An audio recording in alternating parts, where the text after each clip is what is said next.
ನಮಸ್ಕಾರ ಸ್ನೇಹಿತರೆ, ಎಜುನೆಟಿಕ್ಸ್ಗೆ ಸ್ವಾಗತ. ನಾನು ಮೃತ್ಯುಂಜಯ್ ಕಬ್ಬೂರ್. 2024ರ ಅಂಚೆ ಇಲಾಖೆಯ GDS ನೇಮಕಾತಿಗೆ ಸಂಬಂಧಪಟ್ಟಂತೆ 2024ರಲ್ಲಿ ಎಷ್ಟು ಪರ್ಸೆಂಟೇಜ್ ಆಗಿದ್ರೆ ನಮಗೆ ಈ ಹುದ್ದೆ ಸಿಗುತ್ತೆ, ಆಯ್ಕೆ ಆಗೋದಕ್ಕೆ ಏನೇನು ಮಾನದಂಡಗಳು ಮುಖ್ಯ ಆಗುತ್ತೆ, ಯಾವ್ಯಾವ ಕ್ರೈಟೀರಿಯಾದ ಆಧಾರದ ಮೇಲೆ ನಮ್ಮನ್ನ ನೇಮಕಾತಿ ಮಾಡ್ತಾರೆ, ಸೊ ಎಕ್ಸ್ಪೆಕ್ಟೆಡ್ ಕಟಪ್ ಅನ್ನ ನಾವು ನಿರೀಕ್ಷೆ ಮಾಡಿದ್ರೆ ಎಷ್ಟಕ್ಕೆ ನಿಲ್ಬಹುದು 2024ರಲ್ಲಿ.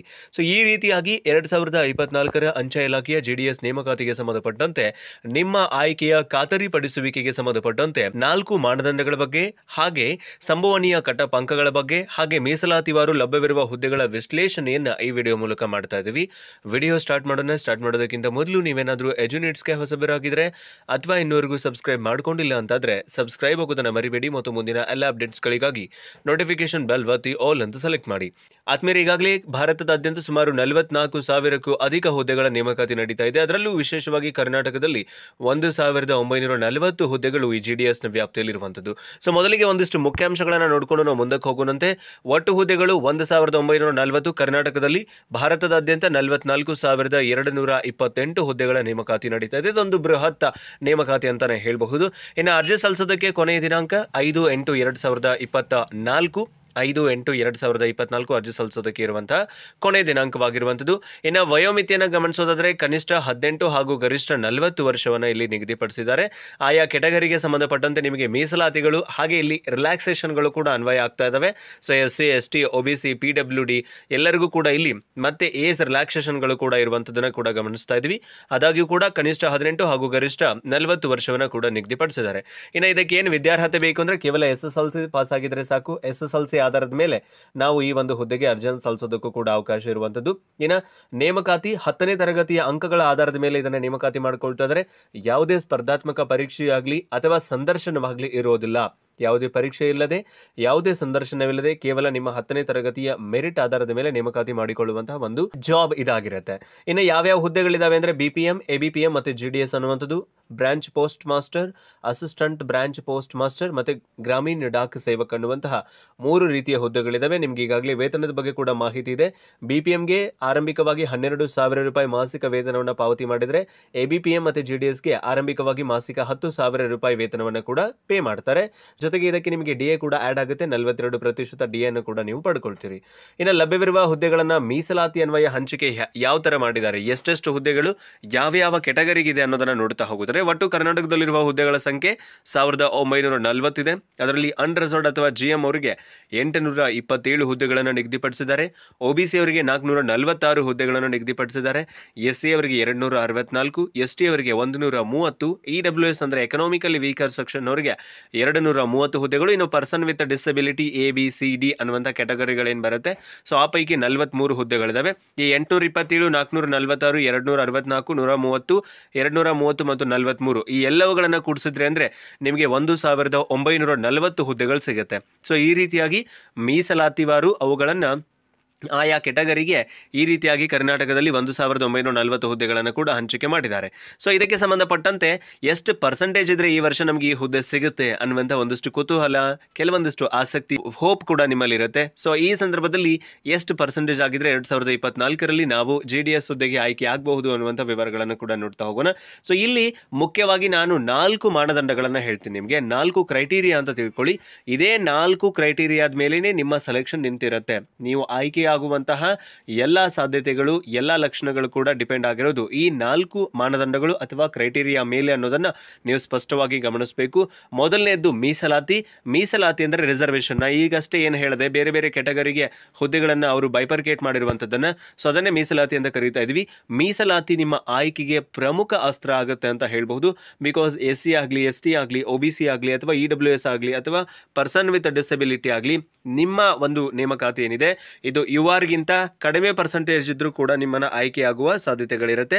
ಹಾಗಾಗಿ ಸಾಮಾನ್ಯವಾಗಿ ಅನ್ರಿಸರ್ವ್ಡ್ಗಿಂತ ಈ ಅಭ್ಯರ್ಥಿಗಳಿಗೆ ಕಡಿಮೆ ಪರ್ಸೆಂಟೇಜ್ ನಿಲ್ಲುತ್ತೆ. ನೀವು ಕೂಡ ಕಳೆದ 3-4 ವರ್ಷಗಳಿಂದ ಈ ನೇಮಕಾತಿ ನಡೀತಾ ಇದೆ, ಆವಾಗಲೂ ಕೂಡ ಇದನ್ನ ಗಮನಿಸಿರ್ತೀರಿ ಅಂತ ಕೂಡ ನಾನು ಭಾವಿಸ್ತಿರ್ತೀನಿ.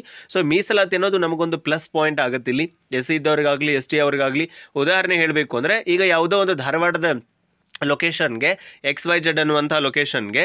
ಸೊ ಅಲ್ಲಿ ಒಬ್ಬ ಅನ್ರಿಸರ್ವ್ಡ್ ಇರುವಂತಹ ಒಬ್ಬ ವಿದ್ಯಾರ್ಥಿ 88 ಮಾಡಿದ್ದಾನೆ ಅಂತಂದರೆ, ಅಲ್ಲಿ ಕೆಟಗರಿ SC ಇದೆ ಅಂತಂದರೆ ಆವಾಗ 85 86 ಮಾಡಿದಂಥ ವಿದ್ಯಾರ್ಥಿಗಳು ಕೂಡ ಅಲ್ಲಿ ಸೀಟು ಅಥವಾ ಅಲ್ಲಿ ಒಂದು ಸೆಲೆಕ್ಷನ್ ಆಗುವಂಥ ಸಾಧ್ಯತೆ ಇರುತ್ತೆ.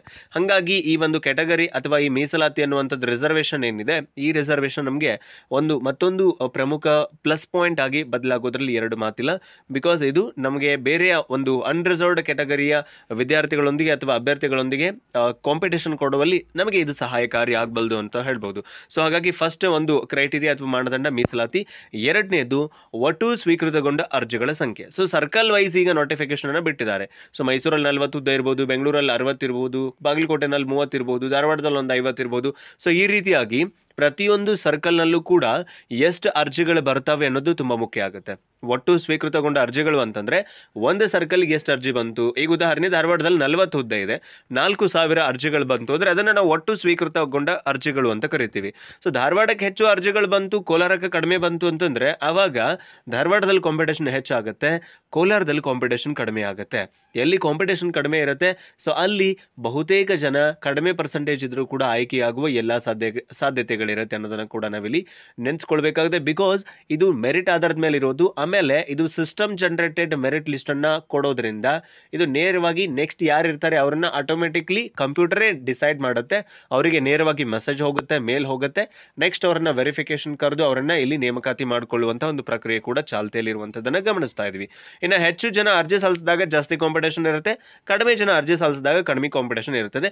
ಒಂದು ಹಾಗೆ ನಿಮಗೆ ಸಾಂಕೇತಿಕವಾಗಿ ಉದಾಹರಣೆಯನ್ನು ಕೊಡೋದಾದರೆ, ಕೋಲಾರದಲ್ಲಿ 40 ಹುದ್ದೆಗಳಿತ್ತು, ಬರೀ 40 ಜನ ಅಲ್ಲಿ ಅರ್ಜಿನ ಸಲ್ಲಿಸಿದ್ರು ಅಂತಂದರೆ ಆವಾಗ ಅಲ್ಲಿ ಅರ್ಜಿ ಸಲ್ಲಿಸಿದ ಒಬ್ಬ ವಿದ್ಯಾರ್ಥಿ ಬರೀ 38% ಮಾಡಿದ್ದ ಅಂದರೂ ಕೂಡ ಅವನನ್ನು ಕೂಡ ಅವ್ರ ಆಯ್ಕೆಗೆ ಪರಿಗಣಿಸಬೇಕಾಗುತ್ತೆ.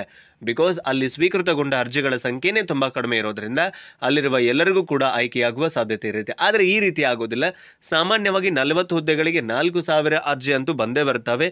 ಆ್ಯಂಡ್ ಮೋರ್ ಓವರ್ ಇತ್ತೀಚೆಗೆ GDSನ ಈ ಪೋಸ್ಟ್ ಅಂಚೆ ಇಲಾಖೆಯ GDS ನೇಮಕಾತಿಗೆ ಸಂಬಂಧಪಟ್ಟಂತೆ ಹೆಚ್ಚು ಸ್ಪರ್ಧೆ ಕೂಡ ಏರ್ಪಡ್ತಾ ಇರೋದನ್ನ ಕೂಡ ನಾವು ಗಮನಿಸ್ತಾ ಇರ್ತೀವಿ. ಜಾಸ್ತಿ ಕಾಂಪಿಟೇಷನ್ ಇರೋದ್ರಿಂದ ಇಲ್ಲಿ ಟಾಪ್ ಮೆರಿಟೆಡ್ ಅಂತ ಏನು ಕರಿತೀವಿ 90+ ಇರುವಂತಹ ವಿದ್ಯಾರ್ಥಿಗಳು ಹೆಚ್ಚು ಜನ ಸಾಮಾನ್ಯವಾಗಿ ಆಯ್ಕೆ ಆಗ್ತಾ ಇರುವಂಥದ್ದನ್ನು ಕೂಡ ನಾವು ಗಮನಿಸ್ತಾ ಇದ್ವಿ. ಇನ್ನು ಮೂರನೆಯ ಪ್ರಮುಖವಾದಂತಹ ಕ್ರೈಟೀರಿಯಾ ಅಥವಾ ಮಾನದಂಡ ಅಂತಂದ್ರೆ ಆದ್ಯತೆ. ನೀವು ಅರ್ಜಿನ ಸಲ್ಲಿಸುವಾಗ first, second, third, fourth, fifth, sixth ಹಿಂಗೆ ನಿಮ್ಮ ಪ್ರಿಫರೆನ್ಸ್ ಅನ್ನು ಕೊಟ್ಟಿರ್ತೀರಿ. ಆ ಆಯ್ಕೆಯ ಒಂದು ಸಂದರ್ಭದಲ್ಲಿ ಪ್ರಿಫರೆನ್ಸ್ ಅನ್ನು ಕೊಡುವಂತಹ ಸಂದರ್ಭದಲ್ಲಿ ನೀವೇನು ಆದ್ಯತೆಯನ್ನು ಕೊಟ್ಟಿರ್ತೀರಿ, ಪ್ರಯಾರಿಟಿಯನ್ನು ಕೊಟ್ಟಿರ್ತೀರಿ, ಪ್ರಿಫರೆನ್ಸ್ ಅನ್ನು ಕೊಟ್ಟಿರ್ತೀರಿ, ಅದು ನಿಮ್ಮನ್ನ ನೇಮಕ ಮಾಡುವಲ್ಲಿ ತುಂಬಾ ಪಾತ್ರವನ್ನು ಅದು ವಹಿಸುತ್ತೆ. ಬಿಕಾಸ್ ನೀವು ಕೊಟ್ಟ ಮೊದಲ ಆದ್ಯತೆಯಲ್ಲೇ ನಿಮಗಿಂತ ಜಾಸ್ತಿ ಪರ್ಸೆಂಟೇಜ್ ಇರುವಂತಹ ಅಭ್ಯರ್ಥಿ ಇದ್ರೆ ಅವರಿಗೆ ಅವಕಾಶ ಸಿಗುತ್ತೆ. ಇಲ್ಲ, ನೀವು ಕೊಟ್ಟಿರುವಂತಹ ಪ್ರಯಾರಿಟಿಯನ್ನು ಬೇರೆ ಯಾರು ಕೊಟ್ಟೇ ಇಲ್ಲ, ನೀವು ಒಬ್ಬರೇ ಮಾತ್ರ ಫಸ್ಟ್ ಪ್ರಯಾರಿಟಿ ಕೊಟ್ಟಿದ್ದೀರಿ ಅಂತಂದ್ರೆ ಆ ಹುದ್ದೆನ ನಿಮಗೆ ಕೊಡುವಂತಹ ಸಾಧ್ಯತೆ ಇರುತ್ತೆ. ಬಿಕಾಸ್ ಅಲ್ಲಿ ಎಷ್ಟು ಜನ ಅರ್ಜಿ ಸಲ್ಲಿಸ್ತಾರೆ, ಅದೇ ಪ್ರಯಾರಿಟಿನ ಎಷ್ಟು ಜನ ಆಯ್ಕೆ ಮಾಡ್ಕೊಳ್ತಾರೆ ಅನ್ನೋದು ತುಂಬಾ ಮುಖ್ಯ ಆಗುತ್ತೆ. XYZ ಅನ್ನುವಂಥ ಒಂದು ಹಳ್ಳಿಗೆ ನೀವು ಮಾತ್ರ ಫಸ್ಟ್ ಪ್ರಯಾರಿಟಿ ಕೊಟ್ಟಿದ್ರೆ ಬೇರೆ ಯಾರು ಕೊಟ್ಟಿಲ್ಲ ಅಂತಂದ್ರೆ ಅವಾಗ ನಿಮಗಿಂತ ಜಾಸ್ತಿ ಪರ್ಸೆಂಟೇಜ್ ಇರೋರು ಅಲ್ಲಿ ಪ್ರಯಾರಿಟಿಯನ್ನು ಕೊಟ್ಟಿಲ್ಲ ಅಂದ್ರೂ ಕೂಡ ನಿಮ್ಮ ಆಯ್ಕೆ ಆಗುವ ಸಾಧ್ಯತೆ ಇರುತ್ತೆ. ಹಾಗಾಗಿ ನೀವು ಪ್ರಯಾರಿಟಿಯನ್ನು ಕೊಡುವಾಗ ಅಥವಾ ಪ್ರಿಫರೆನ್ಸ್ ಅನ್ನು ಕೊಡುವಾಗಲೂ ಕೂಡ ತುಂಬಾ ಮುಖ್ಯವಾಗಿ ತುಂಬಾ ಎಚ್ಚರಿಕೆಯಿಂದ ಗಮನವನ್ನು ವಹಿಸಿ ಪ್ರಯಾರಿಟಿಯನ್ನು ಕೂಡ ಕೊಡಿ. 12,000 ರೂಪಾಯಿ ಜಾಸ್ತಿ ಪೇಮೆಂಟ್ ಇದೆ ಅಂತೇಳಿ ಬರೀ 12,000 ರೂಪಾಯಿ ಕೊಡೋದಲ್ಲ, ನಿಮ್ಮ ಕನ್ವೀನಿಯೆಂಟ್ ಯಾವುದಿದೆ, ನಿಮಗೆ ಯಾವುದು ಸೂಟೇಬಲ್ ಇದೆ ಅನ್ನೋದನ್ನ ನೋಡಿಕೊಂಡು ಆ್ಯಂಡ್ ಮೋರ್ ಓವರ್ ನಿಮ್ಮ ಇಂಟ್ರೆಸ್ಟ್ ಆಗಲಿ ಅಥವಾ ನಿಮ್ಮ ಆಯ್ಕೆಯ ಜಿಲ್ಲೆ ಅಥವಾ ನಿಮ್ಮ ಆಯ್ಕೆಯ ಸರ್ಕಲ್ಗೆ ನೀವು ಪ್ರಯಾರಿಟಿಯನ್ನು ತುಂಬ ಇಂಪಾರ್ಟೆಂಟ್ ಆಗಿ ಕೊಡಬೇಕಾಗುತ್ತೆ.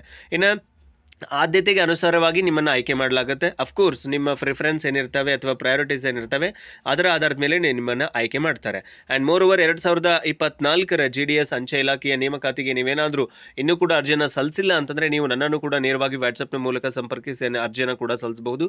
7259782629 ಅನ್ನುವಂಥ ವಾಟ್ಸಪ್ ಸಂಖ್ಯೆಯ ಮೂಲಕ ನೀವು ವಾಟ್ಸಪ್ ಮೂಲಕ ಸಂಪರ್ಕಿಸಿದ್ರಿ ಅಂತಂದರೆ ಖಂಡಿತವಾಗಿಯೂ ನಾನು ನಿಮಗೆ ಒಂದು ನಾಮಿನಲ್ ಫೀಸ್ನಲ್ಲಿ ಸರ್ವಿಸ್ ಚಾರ್ಜ್ನಲ್ಲಿ ಅರ್ಜಿಯನ್ನು ಕೂಡ ಸಲ್ಲಿಸ್ಕೊಡುವಂಥ ಪ್ರಯತ್ನವನ್ನು ಮಾಡ್ತೀವಿ. ಆ್ಯಂಡ್ ನಾಲ್ಕನೆಯ ಪ್ರಮುಖವಾದಂತಹ ಅಸ್ತ್ರ ಅಥವಾ ಮತ್ತೊಂದು ಮಾನದಂಡ ಅಂತಂದ್ರೆ ಮೆರಿಟ್. ಅಫ್ಕೋರ್ಸ್ ಇದು ಮೆರಿಟ್ ನೇಮಕಾತಿ ಆಗಿರೋದ್ರಿಂದ ನಿಮ್ಮ ಪ್ರಿಫರೆನ್ಸ್ ಕೂಡ ಸರಿಯಾಗಿರಬೇಕು, ನಿಮ್ಮ ಹತ್ರ ರಿಸರ್ವೇಷನ್ ಕೂಡ ಸರಿಯಾಗಿ ಸರ್ಟಿಫಿಕೇಟ್ ಇರಬೇಕು, ಜೊತೆಗೆ ಅಲ್ಲಿ ಕಾಂಪಿಟೇಷನ್ ಕೂಡ ಕಮ್ಮಿ ಇತ್ತು ಅಂದರೆ, ಜೊತೆಗೆ ನಾಲ್ಕನೆಯ ಮಾನದಂಡವಾಗಿ ಮೆರಿಟ್ ಕೂಡ ಉತ್ತಮವಾಗಿತ್ತು ಅಂದರೆ ಆರಾಮಾಗಿ ನೀವು ಆಯ್ಕೆ ಆಗ್ತೀರಿ. ಬಿಕಾಸ್ JDS ಅನ್ನೋದು ಇದೊಂದು 10th ಬೇಸ್ ಮೇಲೆ ಆಯ್ಕೆಯಾಗುವಂಥ ಒಂದು ಹುದ್ದೆ ಆಗಿರೋದ್ರಿಂದ ಪರ್ಸೆಂಟೇಜನ್ನೇ ಮುಖ್ಯವಾಗಿ ಇಲ್ಲಿ ಪರಿಗಣಿಸಲಾಗುತ್ತೆ. ಮೀಸಲಾತಿಯ ಜೊತೆಗೆ ನಿಮಗೆ ಉತ್ತಮ ಅಂಕಗಳು ಇದ್ವು ಅಂತಂದ್ರೆ ನೀವು ಬೇಗ ಆಯ್ಕೆ ಆಗೋದಕ್ಕೂ ಕೂಡ ಸಾಧ್ಯ ಇರುತ್ತೆ. ಸಾಮಾನ್ಯವಾಗಿ 95+ ಇದ್ದವರು ಯಾವುದೇ ಮೀಸಲಾತಿ ಇಲ್ಲ ಅಂದ್ರೂ ಕೂಡ ಆಯ್ಕೆ ಆಗ್ತಾರೆ.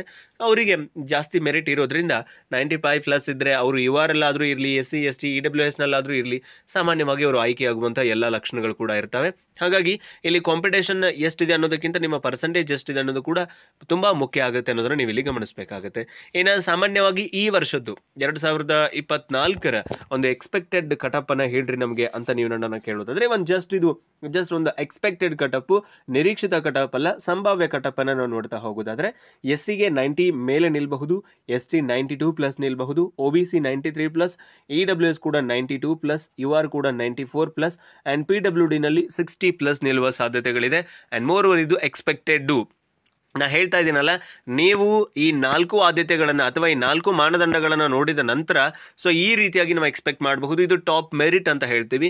ಇದನ್ನ ಹೊರತುಪಡಿಸಿ ಅಲ್ಲಿ ಕಾಂಪಿಟೇಷನ್ ಕಡಿಮೆ ಇತ್ತು ಅಂತಾಗಲಿ, ಅಥವಾ ಅಲ್ಲಿ ಯಾರು ಪ್ರಯಾರಿಟಿಯನ್ನು ಕೊಟ್ಟಂತಾಗಲಿ, ಅಥವಾ ಆ ಒಂದು ಸರ್ಕಲ್ಗೆ ಹೆಚ್ಚು ಅರ್ಜಿಗಳು ಸ್ವೀಕೃತಗೊಂಡಿಲ್ಲ ಅಂತ ಆದಲ್ಲಿ ನಿಮಗೆ ಅವಕಾಶಗಳು ಕೂಡ ಸಿಗುವ ಸಾಧ್ಯತೆಗಳು ಇರುತ್ತೆ ಅನ್ನೋದನ್ನು ನೀವು ಸ್ಪಷ್ಟವಾಗಿ ಗಮನಿಸಬೇಕು ಅಂತ ಹೇಳ್ತಾ, ಸೊ 2024ರ JDS ನೇಮಕಾತಿಗೆ ಸಂಬಂಧಪಟ್ಟಂತೆ ಸಂಭಾವ್ಯ ಕಟಪ್ ವಿವರಗಳನ್ನು ಹಾಗೆ ಆಯ್ಕೆಯ ಮಾನದಂಡಗಳ ಕುರಿತಾದಂಥ ವಿಡಿಯೋನ ನಿಮ್ಮ ಜೊತೆಗೆ ಹಂಚಿಕೊಂಡಿದ್ದೀನಿ. ಈ ವಿಡಿಯೋ ನಿಮಗೆ ಉಪಯೋಗಕಾರಿ ಆಗುತ್ತೆ ಅಂತ ಭಾವಿಸ್ಕೊಂಡು ವಿಡಿಯೋನ ಎಂಡ್ ಅಪ್ ಮಾಡ್ತಾ ಇದ್ದೀನಿ. ಮತ್ತೊಂದು ಪ್ರಮುಖ ಮಾಹಿತಿಯೊಂದಿಗೆ ನಿಮ್ಮನ್ನು ಭೇಟಿ ಮಾಡ್ತೀನಿ. Thank you so much. Have a good time.